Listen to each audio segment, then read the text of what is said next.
coming up on Marriage Today with Jimmy and Karen. But you meet a person, they're so different, or you married a person, and after marrying them, you find out how different they are, worse than you thought before, because they faked it really good. And you wake up and say, that's not my soulmate, because my soulmate's just like me. No, they're not. No, they're not. They're very different. We start seeing these differences, and that's what makes us think that it's wrong. But it's actually the very thing that God uses to not only bring out the best in your spouse, but it's what helps us to mature and to get better in our life and in the life that we live.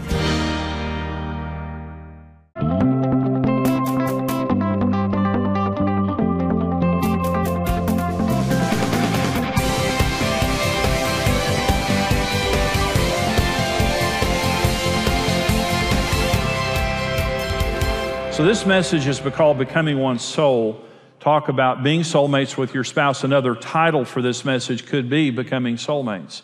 And I think it's important. I think that there's a lot of misinformation in our world today about becoming soulmates, and this is a perfect message for every single person or divorced person, you're not married, but also for every married person, because it is important that we're soulmates, but there's so much misinformation that can actually set us up for failure.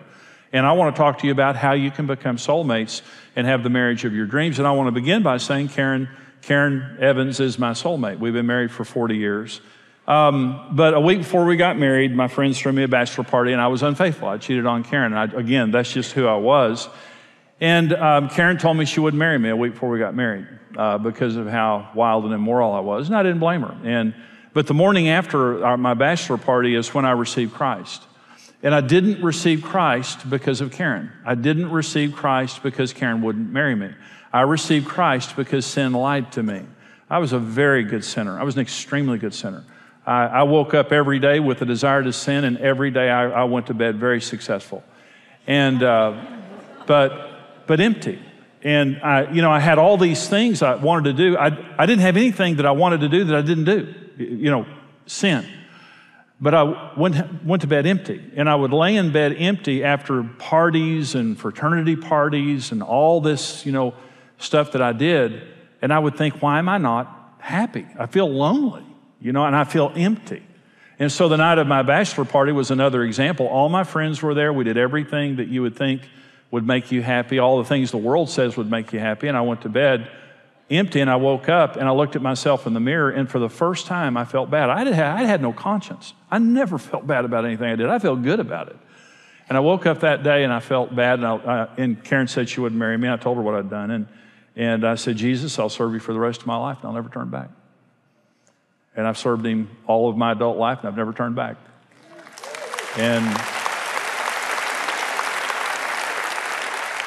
And the instant I invited Jesus into my life, that empty place filled up. And I became happy. And when I laid in bed at night, I didn't feel alone anymore. Something had changed, and Jesus told me the truth. And Jesus was the reality in my life that I had been looking for. So Karen told me she wouldn't marry me, but after a couple of days, I lost all my friends that day. And Karen began to hear about, the fact that I had changed and lost my friends. And so we began to talk, and we decided to go ahead and get married. In our wedding, we got married. We had a destination wedding at Karen's parents' house. We got married in her parents' living room. It was a very small wedding. Very awkward wedding. Her parents hated me, and I hated her parents. And I'd only been a Christian for a week. I didn't know it was wrong to hate, so I still hated them. And Karen's mother had a Bible study praying that we wouldn't get married, okay? And those were the women doing our wedding. Now this is our wedding picture, okay? Just look at this picture. This is God love us. God, isn't Karen beautiful? And I haven't changed a bit. Okay. We had the most awkward wedding ever. And then we just didn't have a good time on our honeymoon. I can just tell you right now, it was, because I'd been bad the week before, and that was still we tried, to have fun, and we tried to act like nothing had happened, but it had, and so our honeymoon wasn't that great. We came home early from our honeymoon. We went to Colorado Springs and came home early, and so then our lives together started, and, I was a new believer, and we were trying, but I was a jerk and a chauvinist, and, And, you know, we went to church on Sunday, and I read my Bible every morning, but I was a terrible husband. I worked all the time. I played golf all the time. I didn't meet any of Karen's needs. And after several years of marriage, you know, we were just on the brink of divorce. And Karen confronted me one time about playing golf, and I told her to get out of the house. I was tired of her complaining, because that was just who I was. And she was in the bedroom crying. I was sitting in the living room thinking, I'm going to lose my marriage. I don't know what to do. And I'm going to pick up here in just a minute, but let me just say, I married my soulmate.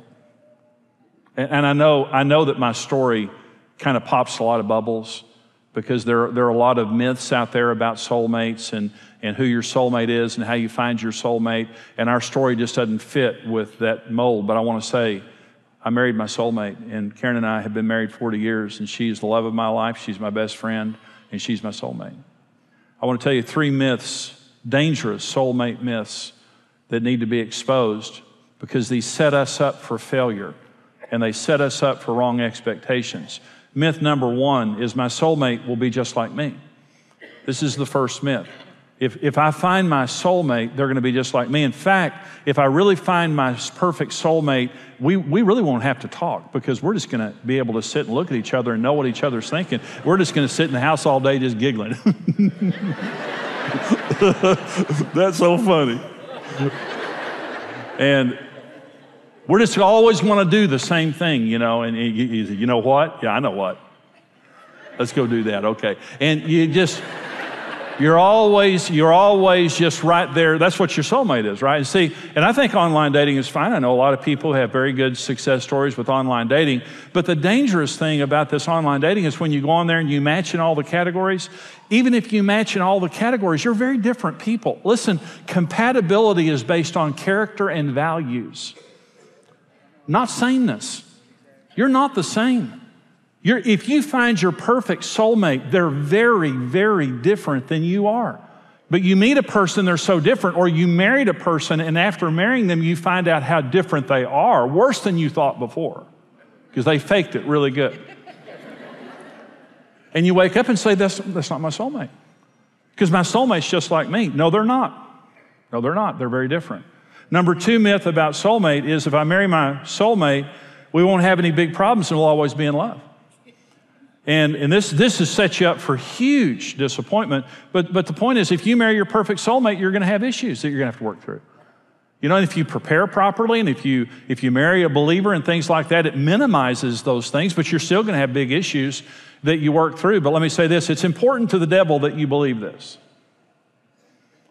Because if you believe that if you marry your soulmate, your feelings will always be positive and you'll never have any big problems, then when you wake up one day and your feelings are negative, or you don't have any feelings and you're going through problems, that's when the devil whispers into your ear, you married the wrong person. I remember the nanosecond when Karen and I were fighting, and we were at that point of fighting all the time and on the brink of divorce, and we had a huge fight, and she walked off, when she walked off, I remember where I was standing in our house when I thought the thought, she's not the one for me. What a tormenting thought to go through you, that I'm stuck for the rest of my life with this person that I'm not compatible with, and they're not my soulmate. Because my concept was, at that point, when you marry the right person, everything happens right. You don't have to work at it, okay? But that's just simply not true. Soulmates are not born, they're made in the trenches of life. And the greatest marriages are not marriages where 2 people were born with a silver spoon in their mouth and everything went right.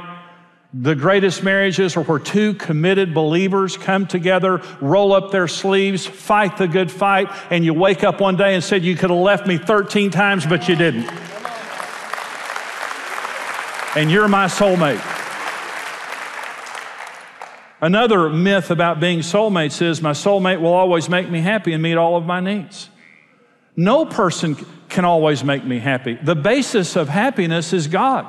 Only God can meet our deepest needs, and only God can truly give us a foundation of happiness. Let me say, if you have a relationship with God, you can be happy when people are all acting weird. Amen. But when you come to an individual and you put the responsibility on a person to make you happy, you've set that person up for failure and yourself up for failure. No person can make me happy all the time. Karen makes me happy a lot. Sometimes she doesn't make me happy, you know, when she turns the Cowboy game off. when she don't want me to watch the Rangers or something like that, But Karen makes me happy, but the basis of my happiness is not Karen Evans. The basis of my happiness is Jesus Christ. Here are the 3 choices that create soulmates. Number 1, choice that I make is empathy. And research has proved, the most recent research on marriage has proved, this is one of the main things that makes good marriages is empathy. The word empathy means understanding and entering into another person's feelings. When we're dating, we're extremely empathetic. I remember being so careful in every word that I spoke because I wanted everything I said to make her feel good and make her like me. That's called empathy. I'm being very careful how I'm making you feel. I'm being very careful, and I'm being very sensitive to everything that's going on and how it could make you feel, and that's a choice. And I stopped choosing to care once I had her relationship secured, and I began to take her for granted, and I began to verbally abuse her. I began to neglect her. I began to treat her badly, and I didn't care. I didn't care. And when she complained to me about the way that I talked to her and the way I treated her, I didn't care, and that was a choice. And the day that our marriage almost broke up, God got to my heart, finally. And Karen was not the problem, I was the problem. And I woke up and I made a decision, and we were out of love. We were out of like. We had no emotions for each other. We were numb. We had fought so much. So nothing changed in my emotions. But I made the choice to be empathetic. Listen to me. You have 2 components to your soul, your will and your emotions. And one of the most critical decisions in your life is for your will to rule over your emotions and not let your emotions rule over your will. The Bible calls people who let their emotions rule over their will weak-willed people. 1,000,000 times in life, 1,000,000 times in your life, you're going to feel like doing something you shouldn't do. And your will has to be over your emotions, saying, you can't say that to them. You can't do that. You've got to be a responsible person. You've got to subject your feelings under a responsible will. Okay, 1,000,000 times in life, you're going to need to do something you don't feel like doing. And your will has to be in control. So your will says, emotions, you're going to care. I don't care how you're feeling. You're going to care. And I woke up that morning when Karen and I were on the brink of divorce. I woke up that morning and I made the decision to care. Isn't it great that we can do that? It's not luck. It's not fate. It's not chemistry. It's choice. And my soulmate was sitting right there, hurting. And I didn't care the day before. And that day I woke up and I decided, I'm turning my heart back to Karen. And here's the way empathy thinks. Here's the way empathy thinks. I wonder what it would be like to be married to me. And when I woke up that day and I decided to care, I thought to myself, I wouldn't want to be married to me.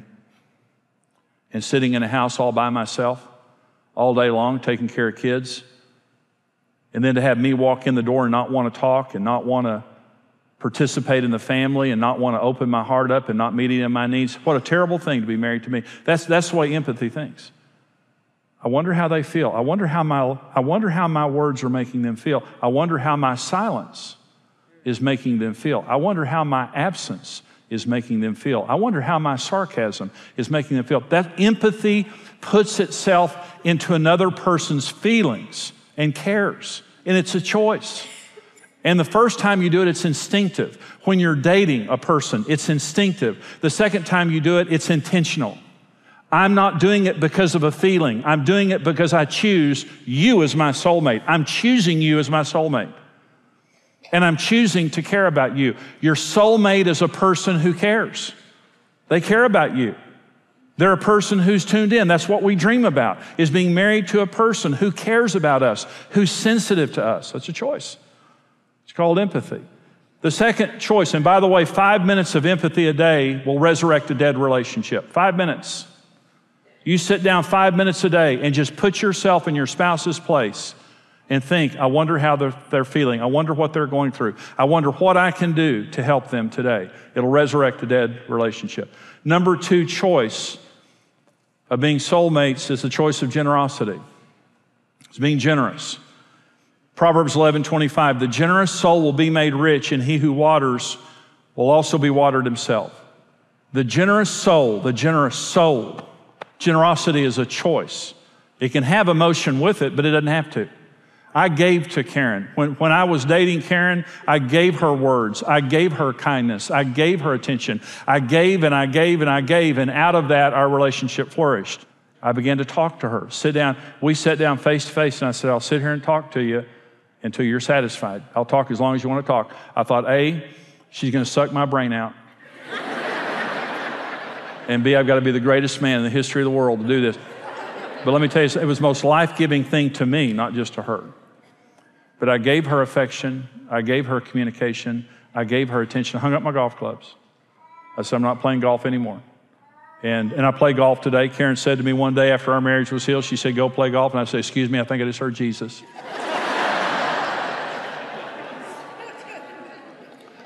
But generosity, one of the most important things that it's a choice. My soulmate is a person who is a giver. And my soulmate is a person that I invest in. And so, you want to be married to a person who's generous with you. And that's what soulmates mean. But it begins with me. Listen, I'm not going to stand back and demand something from Karen I'm not willing to do. And by the way, you don't just reap what you sow, you reap where you sow. You can sow in everybody else all day long. But if you're not sowing into your marriage, you're not going to reap from your marriage. And by the way, when you sow your soul, you reap a soul. And that's how you become soulmates. When you give your soul to your spouse, you'll reap their soul. And that's how you bond and become one. One more thing. The third choice is the choice of priority. And that is making your marriage first. Marriage only works in first place. It won't work in any other place. It's got to be before your children, before your work, before church, before anything else except your personal relationship with Jesus Christ. In my relationship, I put Karen first, and we do this. When we're dating, when we're pursuing each other, we put each other first, and then the demands of life, the busyness of life, whatever comes up, we just begin to, in real terms. See, I told Karen that she was first, but she wasn't. Work and golf and friends and everything else were first. But when I hung my golf clubs up and I said no to other things, it proved to Karen in real terms that she was first. Your soulmate is someone who puts you first. Your soulmate is someone who gives to you. Your soulmate is someone who cares about you. But it begins with you. I hope you enjoyed that teaching. We have an entire 5-part series called Becoming One. And what you just saw there is just a small part of this entire series. This is a new seminar that we've done along with Nancy Houston and also Caroline Leaf, Dr. Caroline Leaf, talking about becoming one soul, becoming one mind, becoming one flesh, becoming one heart. And I'm also talking about the 7 inhibitors of intimacy. And so I hope that this program today was a blessing to you. There's so much more, though, to the entire seminar and conference that we did called Becoming One that can really change your marriage. In fact, it can change your family. All around you, people all around you can be changed. I want to encourage you right now to support us financially here at Marriage Today. Be generous with us because we're a ministry and a mission. We go all across America and around the world. And right now, for your gift of any amount to support us here at Marriage Today, we want to get you the CD single, Becoming One Soul. And that's talking about being soulmates. Big deal that we need to know about. Also, right now, for your gift of $55, we want to get you the 5-part CD series, Becoming One, along with our one devotional book that will really bless you. It's a great thing to do as a couple to deepen your marriage. For your gift of $75 or more, we want to get you the DVD series, Becoming One, along with our one devotional book. These are fantastic resources that will take your marriage to the next level. We want to get these to you. Here's how you can get them. When you get married, God is joining you heart to heart, spirit to spirit. That's what's happening there. Experience the Becoming One series on CD or DVD and receive the one devotional book as a free bonus. The CD series and book are yours for a gift of $55 or more. The DVD series and book for a gift of $75 or more. In this impactful series, Jimmy Evans and special guests Nancy Houston and Dr. Caroline Leaf reveal how couples can have one heart, one body, one mind, and one soul.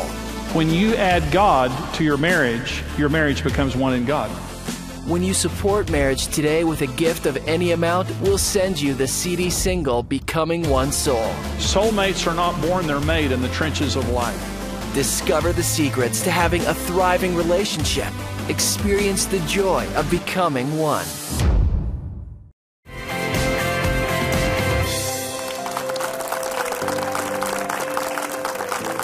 We hope that you're enjoying this program. You know, the teaching, Becoming One Soul, Karen, this is our Becoming One conference that we did, our newest conference. And, you know, this is such an important teaching. I love bringing this teaching because there's so much misinformation about soulmates. You know, and I think it's, when you hear about soulmates today and everyone wanting to marry their soulmate, I think that's a good thing. You know, we have a soul, and, you know, God wants us to be intimate in our marriage on every level. So it's not wrong that we would want to have soulmates. But I was talking that teaching about the myths of soulmates. So much of the misinformation that we have. And when we got married, I told the story of, you know, how we met and got married and how dysfunctional it was. It was awful. You know, when we got married, you know, I hated your parents, they hated me, I hated all the women in there because they'd been praying that we wouldn't get married. And, you know, when you think of marrying your soulmate, we just we didn't do anything right, but we ended up being soulmates. Yeah. Because of the Lord. And it was a lot of hard work. That's, you know, as you well know. But, you know, I think about, like you're saying, that the society thinks that you just marry your soulmate. And I don't know where that phrase ever came from, because it just, to me, doesn't even make sense. Because you can't marry, you're not marrying a soulmate, you're marrying a person. And, you know, and that person is to be respected as somebody that's different and you're individual. And I think that that's what's so hard, is we get married and we think it's going to be just like, we're going to be alike, you know, and we're so different.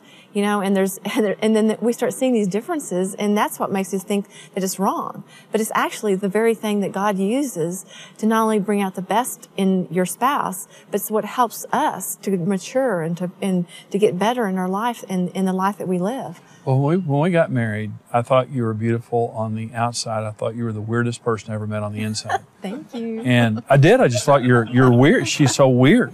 And I thought, I've got to change her. And so my lectures, you know, I remember lecturing you. That's not right. That's not normal.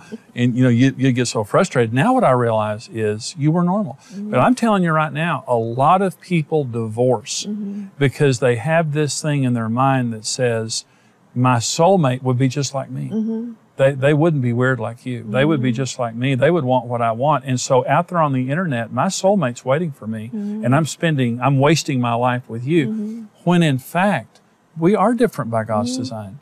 And being soulmates doesn't mean we're the same. It means we make the decisions. And one of the decisions, Karen, is empathy. We talked about that, is caring about our spouse, caring about each other. In other words, it's not a matter of luck. It's not a matter of fate or chance. It's a matter of choice. And you and I ended up on the brink of divorce, and we began to make certain choices. And one of the choices that I made and you made too was to care about each other. Absolutely. To be empathetic. Your soulmate cares about you. And I think if you don't have that mindset, it becomes selfish. It becomes self-centered. It becomes self-destructive. And, you know, no one wants to be married to a selfish person. And so if you are in a frustrated place in your marriage, you know, consider, you know, the next day just waking up and saying, you know, I think today I'm going to choose to not worry about what I'm not getting, but what I can give. And what can I give into this marriage? What can I do to look into your world to see, you know, what's it like to be you? What is it like to work 8 to 5? Or what's it like to have 5 kids, 3 kids, and all day long all you see is dirty diapers? What's it like to be you? And to have that sympathy or the empathy, like you're saying, of putting yourself into their position and then thinking, you know, what would I want you to do for me if I was you, you know, and come out of your own little world of what you want, instead make it about what you can make your spouse's world better. You know, how can I make your life better for you? And I mean, it changes everything. It does, and I really do. You know, this is a message now that, I mean, I waited a long time to bring this message. It's a life changer, and I do want to encourage you to get the full resource that we offer today, the Becoming One conference. This Becoming One Soul is a life-changing resource that every young person needs to hear, every married couple needs to hear. We hope that this has been a blessing to you today. We want you to watch this.